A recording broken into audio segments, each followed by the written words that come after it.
ゲート監督がガッツポーズ勝利の雄たけびを上げております。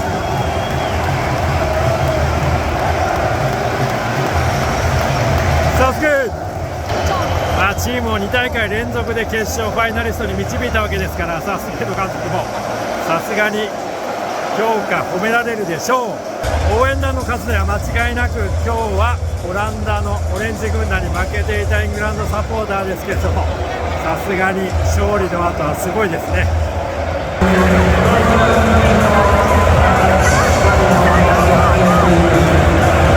さあ試合が終わりました。イングランド代表おめでとうございます。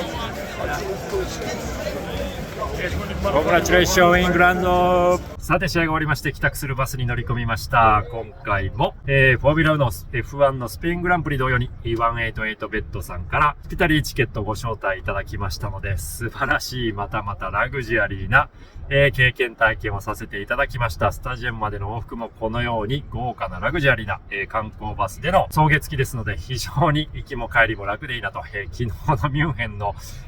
準決勝スペインフランス戦は私自腹で一人で行きましたので、地下鉄を使うのも激混みでしたし、帰りが特に大変でしたから、本当にありがたい最高の体験を今回もさせていただきました。この場を借りて改めて188ベッドさんにお礼申し上げます。ムチャスグラシアスダンケシェーン、サンキューベリーマッチ、ありがとうございます。さて準決勝オランダイングランドの結果はご存知の通り1対2、見事にイングランド代表が試合終盤、最後の最後に入ってきたワトキンスが見事なヒーロー弾ですね。試合終了間際に逆転の、ゴールを決めまして1対2、イングランド代表が見事決勝進出、しかも2大会連続の決勝進出を決めました。おめでとうございます。ラモスイングランドでも決勝で勝つのはスペインだよ。試合開始早々の7分のシャビ・シモンズの、見事なゴラッソはすごかったですね。もうスタジアム中が目を覚ましましたというぐらいに痛快な豪快なゴラッソでオランダ先制しましたけれども、ただ前半早い段階で、すぐにね、VR 介入からの、PK ゲットでイングランドハリー・ケインが見事に同点に追いつきました。ケインの PK です。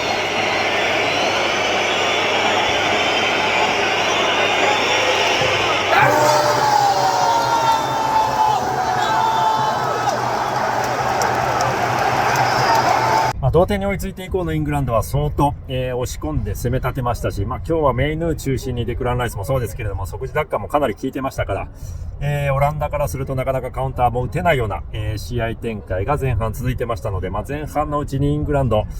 逆転もあるかなというような流れ展開に見えましたけれども、前半は 1-1 で折り返しました。前半オランダはメンフィスが怪我で、交代せざるを得ないようなアクシデントがありましたので、後半に入ってからマレンに帰ってベグホルストを入れて、ただベグホルストを入れたからといってなかなか、彼のポストワークからのカウンターを打てなかったですけれども、ただ後半は徐々にオランダの時間帯も生まれるようになってましたし、オランダ好調学ポ中心に、素早い攻撃も繰り出しましたので、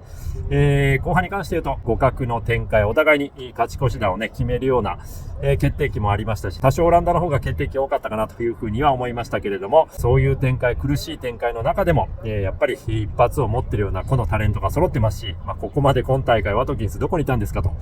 いうぐらいにいきなり出てきて、あのゴールですから、やっぱり持ってますね。こういうニューヒーロー、ニューカマーが突如として現れるのは勢いにつながりますので、これは決勝も、手強いなと、スペイン目線からすると相当イングランドやはり怖いですね。ただ今日現地で、イングランド代表の攻撃面、特にね、各選手の配置やポジショニング気にしながら見ていたんですけれども、やはり、ツーシャドウの右のフォーデンは結構我慢して、ライン間でね、うまく受けようとしてポジション取ってるんですけれども、なかなか我慢できないのがベリンガム、そしてハリー・ケインになってしまって、左側のところでごちゃごちゃしてしまうのと、ノッキングというよりも適切なタイミングで適切なポジションに選手がいないので、なかなかスムーズにボールがやはり運べないなと。その辺は本当は、監督が交通整理をして、後ろのところはこの人たちで、